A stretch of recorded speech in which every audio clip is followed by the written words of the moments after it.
Hasta el momento lo que hemos hecho es un poco analizar, ¿no? Las opciones de papelitos, vamos a decir, que hay dentro de la Bolsa Boliviana de Valores, ¿no? Hemos ido analizando algunas particularidades, hemos ido viendo de manera general en qué consisten, ¿no? También en su momento cuando hemos hecho números, también seguramente muchos de ustedes se han dado cuenta que comparado tal vez con otras opciones, parecieran no ser tan buenas alternativas, ¿no? ¿Sí? Por ejemplo, el tema de los pagares bursátiles es muy similar a un DPF, por ejemplo, ¿no? Es a vencimiento y la tasa está más o menos similar. En el tema de los bonos, un poco tal vez ¿cómo les puedo decir? El plazo suele ser un poco, eh, ¿qué les, qué les digo? El inconveniente, ¿no? Porque son instrumentos para capital de inversión, ¿no? Los cuales suelen ser de largo plazo. Y los valores de titularización, básicamente, los pagos son mensuales, ¿no? Hay un punto en el cual tal vez los intereses eh, incluso se podrían llegar a malgastar, ¿no? Me acuerdo en las últimas cuotas, digamos, que nos pagaban, el interés de 10.000 bolivianos tranquilamente llegaba a 2 bolivianos, ¿no? Y en chiste decíamos que, bueno, más gastaría en pasajes que en otra cosa, ¿no? Sí, entonces, pese a eso, ¿no? Son alternativas que están en nuestro medio y muchas empresas están trabajando con esas modalidades, ¿no? Hemos visto el tema de acciones, que tal vez está un poco restringido, que no es muy habitual, ¿no? Siendo este, digamos, la esencia dentro de lo que viene a ser la bolsa de valores en otros países, ¿no? De lo cual también han visto seguramente al hacer la práctica 2, ¿no? La cual consistía en hacer un breve resumen, una breve descripción de lo que viene a ser la bolsa en otros países, ¿no? Eh, Estaba revisando las prácticas, han hablado de la bolsa de Nueva York, ¿no? Que es una de las más importantes, la de Nasdaq, por ejemplo, que está enfocado más al sector tecnológico, ¿no? Son grandes bolsas de valores que existen, ¿no? En el lado de Europa igual y en el lado de Asia, ni que se diga también, ¿no? Existen bolsas de valores que obviamente trabajan con la misma hermenéutica, ¿no? Un poco tal vez en las bolsas de otros países, así como predomina, por ejemplo, el tema de las acciones, ¿sí? También existen otras herramientas, ¿no? O otros instrumentos, ¿sí? Por ejemplo, hay perdón, los futuros, ¿no? Eh, las, las opciones, ¿no? A los swaps, ¿no? Sí, entonces son otro tipo de instrumentos, ¿no? Yo les comento un poco, la bolsa se ha tornado en otros países como una especie de apuesta, ¿no? Tú puedes decir cuánto va a estar el índice, digamos, de tal industria, ¿no? Y otro puede decir, no, va a ser tanto. Entonces, llegan a un punto donde ya no solamente se habla de un tema de financiamiento, ¿no? Por ejemplo, en el tema de futuros y opciones, ya aparece un poco el tema de la especulación, ¿no? Ver si determinada materia prima va a subir de precio o va a bajar de precio, ¿no? Entonces ya involucra, yo podría decir, ya son mercados más desarrollados, ¿no? Bueno, eh, pero hasta el momento hemos visto, ¿no? Solamente el resumen, vamos a decir, de estos papelitos que hay en Bolivia, ¿no? Hemos visto más o menos el prospecto general, simplemente, ¿no? Y hoy vamos a ver lo que se llama estructuraciones y vamos a ver un poco las partes esenciales que tiene justamente estas emisiones de papelitos, ¿ya? A ver, vamos a ver. Vamos a analizar. Tengo acá, ¿sí? El prospecto complementario se llama, ¿no? En este caso es de Banco Sol, ¿sí? Este prospecto es el completo, ¿no? Es básicamente todo un trabajo que se hace por parte de la agencia de bolsa, quienes justamente analizan, ¿no? Si la empresa, en este caso Banco Sol, tiene la capacidad de poder asumir estas obligaciones, ¿no? Porque al final, al cabo, por lo menos los tres papelitos que hemos visto son obligaciones que asumen las empresas, ¿no? Hemos visto, por ejemplo, esta parte, donde está la parte general, ¿no es cierto? Que hemos ido analizando en su momento, ¿no? Pero hoy vamos a un poco eh, indicar, ¿no? Las partes, obviamente, de un prospecto como este, ¿no? Sí, que ya es más completo, ¿ya? A ver, vamos, por ejemplo, vamos analizando un poco de qué partes consta el prospecto en sí, ¿no? En una parte tenemos antecedentes, ¿no? Antecedentes legales de la emisión, ¿sí? Es básicamente quiénes son los representantes legales, quiénes están firmando a nombre de la empresa, ¿no? Han visto tal vez a un principio, hay algunos poderes, hay algunos documentos notariados que obviamente figuran, que avalan justamente el tema de los representantes legales, ¿no? Luego hay una descripción, ¿no? De valores ofrecidos, ¿no? Ahí un poco nos detalla lo que hemos visto en el resumen, ¿no? Ya, entonces está más detallado, ¿no? Por ejemplo, aquí vamos a poner series y cantidad de bonos, ¿no? Pues me dice la presente emisión constará de una serie única, dice, ¿no? Compuesta por 13.720 papelitos. Ah, la moneda es en bolivianos. ¿Cuándo empieza? Entonces, más o menos tenemos, ¿no? Sí. Eh, ¿Qué les digo? Detalle de cada uno de los puntos. Por ejemplo, acá, el monto total de la emisión y monto total del programa, ¿no? A ver, la emisión es por 411 mil, no, 411 millones, perdón, 600 mil bolivianos. Pero el banco, ¿no? No necesita desde un principio el total, ¿no? Entonces, en esta emisión solamente están ofreciendo o están pretendiendo recaudar 137.200.000 bolivianos. El resto, obviamente, lo van a hacer posteriormente, ¿sí? ¿Ya? Conforme vayan prestando, porque este dinero es para prestar, ¿no? Ellos van a ir utilizando ese dinero y una vez que necesiten más, entonces seguramente van a sacar el saldo, ¿no? ¿Ya?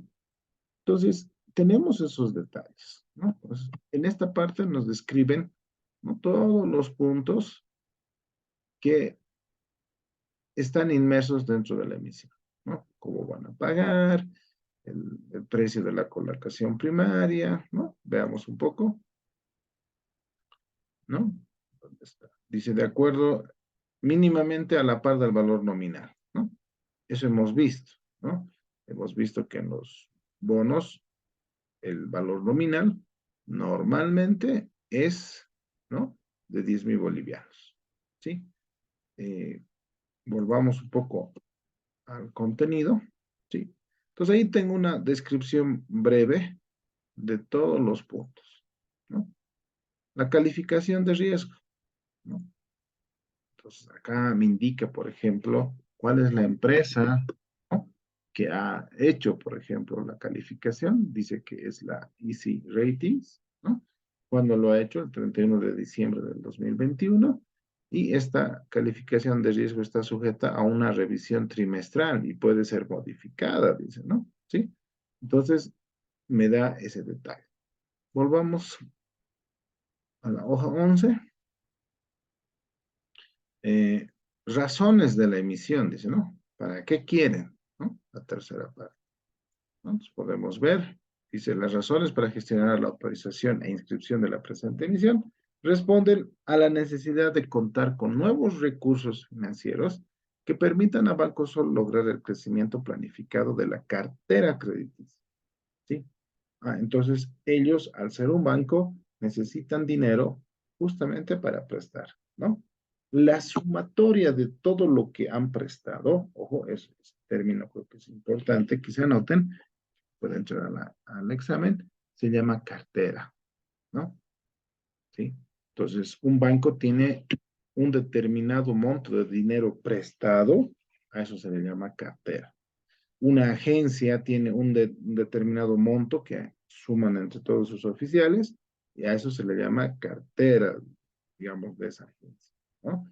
Y un oficial de créditos, un asesor de créditos, a su cargo tiene una determinada, un determinado monto que se ha prestado que también se le llama cartera, ¿no? Entonces, en los bancos, por ejemplo, cuando te hacen tu entrevista, lo primero que te preguntan es, ¿cuánto es tu cartera? ¿No?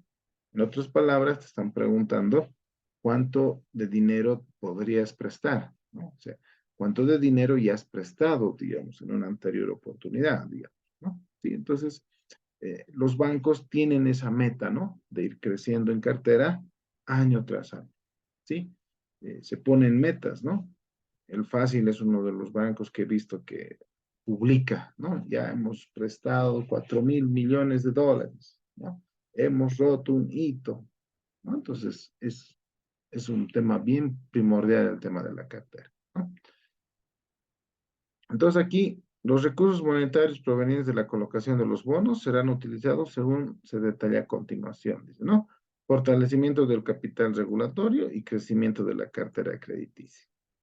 Para eso necesita, ¿no? Entonces, ahí está clarito, ¿no? ¿Qué más? Eh, razones, ya hemos visto, ¿no? ¿Sí? Factores de riesgo, dice, ¿no? ¿Sí? Eh, ¿Qué más? Descripción de la oferta y procedimiento de la colocación. Ahí nos hacen una breve descripción de cómo funciona, ¿no? Sí, dice inversionistas a los que va dirigida la oferta pública, ¿no? Vamos a ver. A las entidades de intermediación financieras privadas, a las entidades miembros del grupo financiero al cual pertenece la entidad emisora, ¿no? Los accionistas a la entidad supervisada contratante, ¿no? Entonces, ahí yo tengo una descripción, ¿no? Dice, medios de difusión, dice, ¿no? Las principales condiciones de la oferta pública de los bonos se darán a conocer a través de los avisos en periódicos de circulación nacional, ¿sí? Eso es bien importante, yo recalco eso porque les he dicho en algún momento, cómprense el periódico del domingo por lo menos, ¿no? ¿Sí? Eh, Ahí van a estar al tanto, no solo de este tema de emisiones, ¿no? Sino de otros temas económicos, financieros, que generalmente se dan a conocer los fines de semana, ¿no? Antes de la pandemia, realmente el periódico del domingo era pues todo un, ¿qué les puedo decir? Era una gran cantidad, ¿no? Un poco ahora por este tema de la pandemia, lastimosamente, ya no es tan así, ¿no? Ya es más corto, ¿no? Ya es más poquito.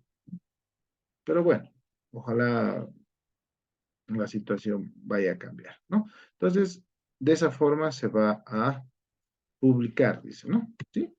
¿Qué más?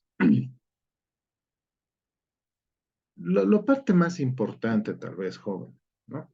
Que es lo que yo quisiera un poco que se les quede, ¿no? Todo esto de lo anterior es más o menos cómo se ha hecho, por qué ese monto, para qué necesita ese monto, quiénes han autorizado, qué va a pasar si, a qué precio se va a vender los papelitos, cómo tengo que vender, cómo tengo que empeñar mi papelito, todo eso está descrito en la parte anterior, vamos a decir, ¿sí? Pero para poder ser aprobado esta emisión, obviamente hay un análisis, ¿no? De los estados financieros. Y esa es la, la función que tendrían que tener ustedes, ¿no? No solamente en este tema de la bolsa, sino también en la banca, para los que están interesados, ¿sí? O sea, tienes que conocer y tienes que saber lo que es el análisis financiero, no queda de otra, ¿no?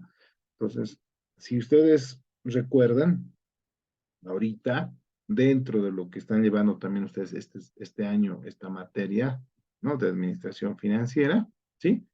Hay dos cosas bien importantes, ¿no? Primero, Tienen que saber lo que se llama el análisis vertical.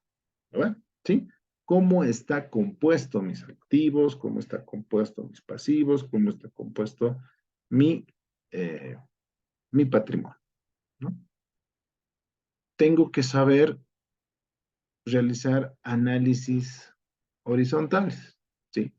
Tengo que ver la variación relativa, tengo que ver la variación absoluta, ¿no? Sí, tengo que saber determinar y tengo que saber interpretar, ¿ya?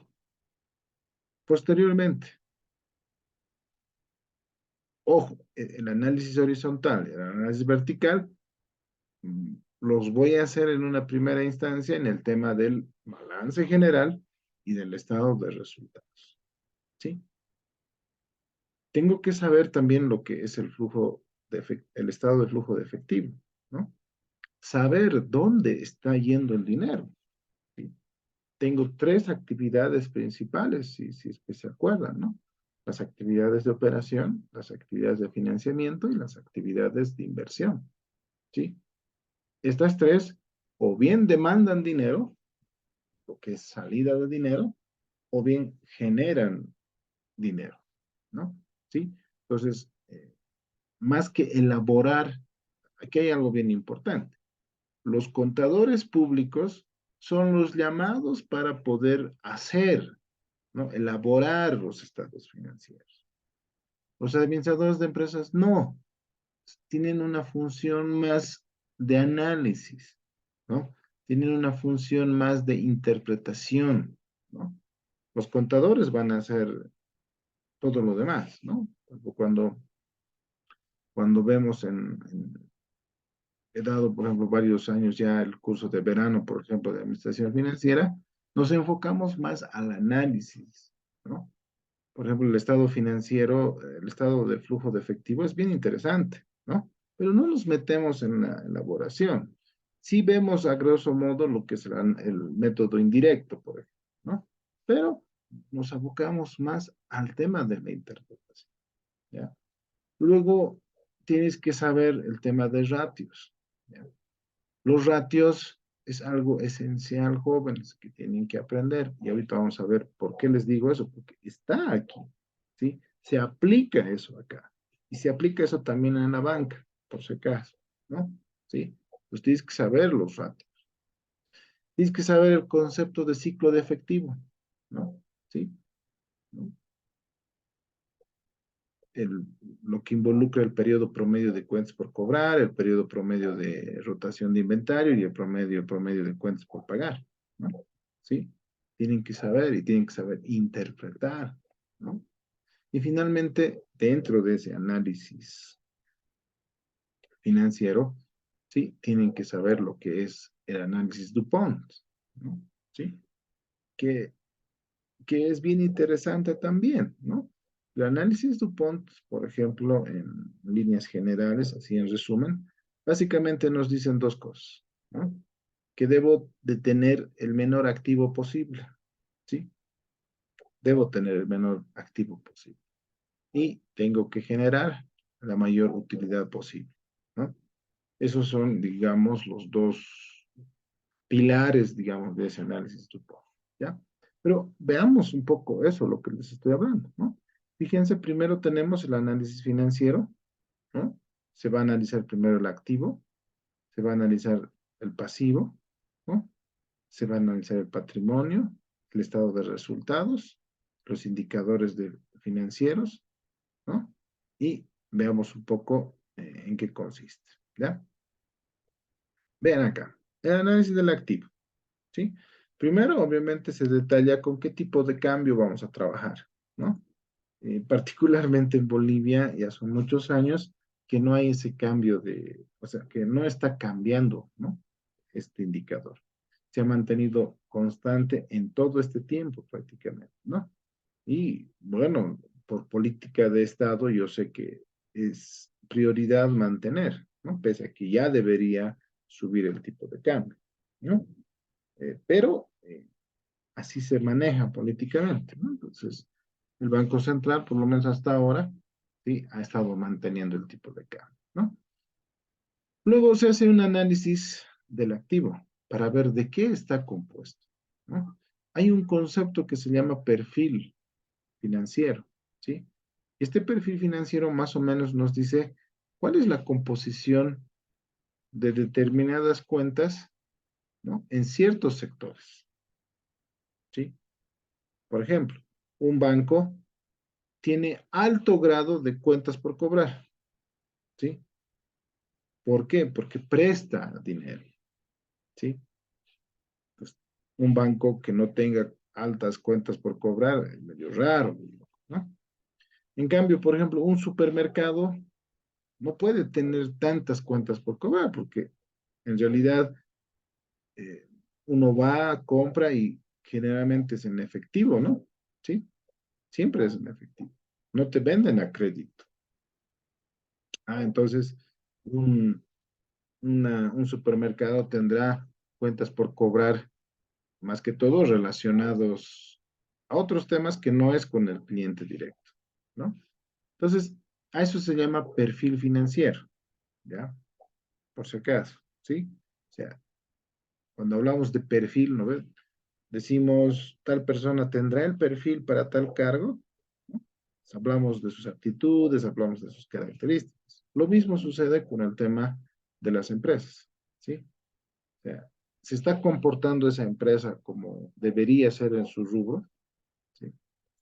Por ejemplo, la empresa que produce electricidad, vamos a decir, es, es, es intensivo en capital. ¿Qué quiere decir eso?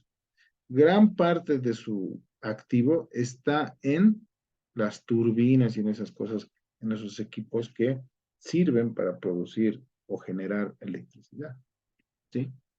En cambio, habrán otras donde está más concentrado su capital o sus activos, en este caso, perdón, serán pues tal vez en inventario, ¿no? Entonces, de esa forma, las actividades, ¿sí? Tienen ciertas características, ¿ya? O sea, aquí hace una breve descripción, les voy a compartir esto para que ustedes lo tengan en un ejemplo. Y miren, ¿no? Voy a tratar de acercarme para que lo puedan ver. Y me resume, ¿no? Con un gráfico, ¿no? Donde yo puedo visualizar la composición del activo. Miren, la cartera de créditos corresponde al 79.7%. Eso quiere decir que la mayor parte de los activos está concentrado en lo que son los préstamos, ¿sí? ¿Por qué está como activo? Porque obviamente es una cuenta por cobrar que genera intereses, ¿no? Luego dice inversiones permanentes, ¿no? El 1.3% nada más, ¿no? ¿Sí? Los bienes de uso, imagínense, ¿no? 1.4%, casi nada. Activos líquidos, 16.6%. ¿Qué es el activo líquido? O sea, a ver, los bancos y toda empresa tiene que tener dinero constante y sonante, ¿no? ¿Sí? Eh, Por ejemplo, aquí esta plata, ¿no? Está a raíz de los ahorristas, ¿no? Entonces yo puedo querer ir y decir, bueno, he depositado en mi DPF 10,000 bolivianos, quiero recuperarlo.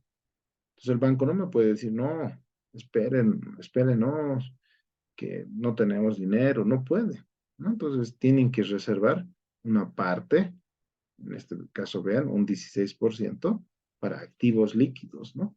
Que se puedan convertir justamente en dinero. Hasta ahí una primera parte. Y este sería el análisis vertical, por si acaso, ¿no? Para ver cómo está compuesto mis activos. Estamos viendo cómo han hecho el análisis de los activos, ¿ya? ¿Está bien que la cartera alcance un 79%? Sí, ¿no? Porque a eso se dedica esta empresa. Ahora veamos el análisis horizontal que está ahí mismo, ¿sí? Mire, el activo, dice, ¿no? El activo total, en millones de dólares. El 2018, 1.975 millones de dólares. El 2019, 2.102 millones de dólares. El 2020, 2.307 millones de dólares. Y en octubre, casi al finalizar el 21, 2.494.000, perdón, 2.494.000, ¿no? Millones de dólares, ¿sí? Entonces, ahí yo estoy viendo un poco la evolución año tras año del activo. Y ahí tengo lo que se llama la variación porcentual o la variación absoluta, ¿no? ¿Qué quiere decir eso? Del 2018 al 2019, el activo ha crecido 6.4%,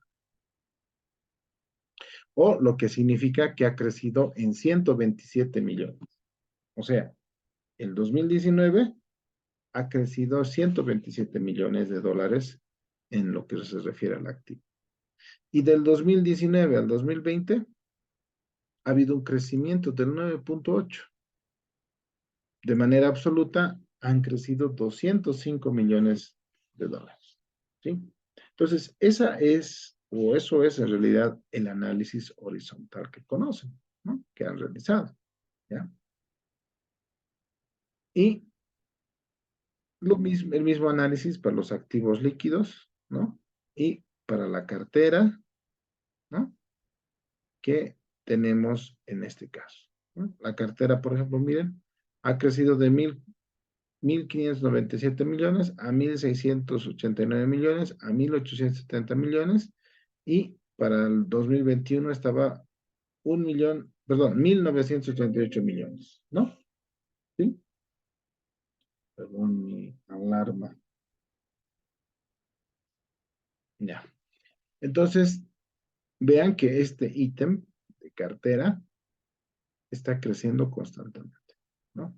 Es una de las funciones más importantes del banco, crecer, ¿ya? En cartera, ¿ya? Y ahí justamente hace una descripción, ¿no? De la cartera. Y lo mismo, ¿no? ¿Sí? Hace todo un análisis horizontal. Entonces, cuando vemos análisis horizontal, estamos hablando de crecimiento o decrecimiento, ¿no? Por ejemplo, acá hay un valor porcentual con signo negativo. Eso quiere decir que del 2019 al 2020, los activos líquidos han disminuido en 0.77%, ¿sí? Han disminuido en 3 millones, en otras palabras, ¿no? Pero al año siguiente ha crecido. Entonces podemos ver que se han recuperado. Habría que ver por qué no han crecido esa otra gestión. Y de la cartera igual, ¿no? Nos muestra cuántos oficiales, ¿no? Evolución de la cartera, miren, ¿no? Aquí está haciendo un análisis horizontal. Cuando hablamos de análisis horizontal, estamos viendo cómo ha crecido, ¿no? ¿Ha crecido o ha decrecido? ¿No? ¿Sí? Entonces ahí estamos viendo la cartera vigente, cartera vencida, cartera en ejecución. Son algunas particularidades de los bancos en este caso, ¿no? ¿Qué más? Me habla de la cartera, ¿no? Me habla de los activos líquidos, ¿no? Eh, y ahora nos toca el tema de los pasivos. Dentro de los pasivos, también hace un análisis vertical, que es este, ¿sí? Dice, vamos a ampliar un poco para que lo puedan ver. Dice que los pasivos en un 68% está con obligaciones al público, ¿ya? Obligaciones al público. ¿Qué quiere decir eso? A las personas que ahorran, a esos les debe más o menos el 68%, ¿sí? Luego tenemos valores en circulación, ¿no? Que es el 1.1%, ¿no? ¿Qué es eso de valores en circulación? Es justamente lo que les hablaba, lo que ellos se prestan mediante la bolsa, ¿no? ¿Sí? Mediante la bolsa de valores. Como pueden ver, es poquito respecto a lo que realmente ellos tienen, en este caso, en pasivos, ¿sí? Dice que debe a otras entidades financieras o a otros bancos. ¿Se prestan entre bancos? Sí, es bien chistoso eso, pero existen ese tipo de movimientos, ¿no? En este caso, el 20% de la deuda es con otros bancos. Imagínense un banco prestarse de otro banco. ¿sí? ¿Ya? Deuda subordinada, dice, ¿no? ¿Sí? Eso son pasivos que tienen, ¿no? ¿Qué les puedo decir? Como que de otras cosas que no están relacionadas eh, con el giro del negocio, ¿no? Al igual que los otros pasivos, ¿no?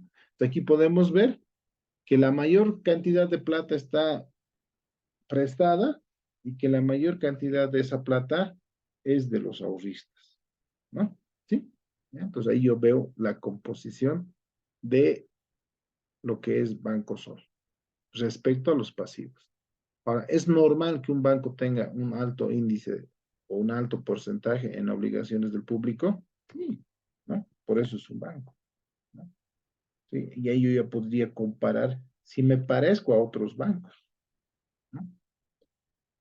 Y lo mismo, hacer un análisis horizontal, ¿no? Año tras año para ver cómo están, ¿no? Por ejemplo, está también en millones de dólares, ¿no? Obligaciones a la vista, dice, ¿no? Obligaciones por cuentas de ahorro, obligaciones a plazo, ¿no? A ver, cajas de ahorro. Dice que el 2018 han tenido 451 millones de dólares, ha subido a 474, ha subido a 510 y ha subido a 567 millones. Entonces, ha habido un crecimiento, ¿no? En lo que son las cajas de ahorro.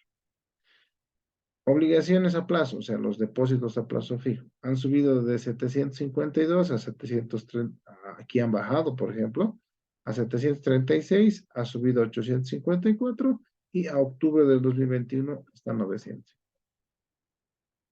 Entonces, analizaré qué ha pasado, por ejemplo, esta gestión en el 2019. ¿Por qué ha habido una disminución? ¿Qué ha pasado? ¿Algún tema económico? ¿Algún tema del país? ¿O algún tema interno, tal vez, ¿no? Que ha ahuyentado tal vez al ahorrista, ¿no? Tendré que analizar, ¿no? Y ahí veré que eso no vuelva a ocurrir, digamos, ¿no? Sí, porque normalmente esto debería ir creciendo más bien, ¿no? ¿Ya? Y así vemos, ¿no? Las obligaciones restringidas y otros cargos, otras cuentas, donde se está haciendo el análisis horizontal, ¿ya? Se va a cortar, jóvenes, vamos a ver la última parte, ¿no? Y vamos a determinar también algunos temas respecto al examen final también, ¿ya? Entonces, una vez que se corte, les pido volver con el mismo link, ¿no? Entonces, tenemos, miren, la composición. Aquí también es un análisis eh, vertical, ¿no? Miren, en el 2018 el 34% es cajas de ahorro, el 57% depósitos a plazo fijo, ¿no? Y el 7.8 otras obligaciones. Entonces, estoy viendo un poco el comportamiento de 4 años respecto a la composición de lo que se financia el banco y casi, podría decir, mantienen más o menos ese estándar, ¿no? Miren, 57, 56,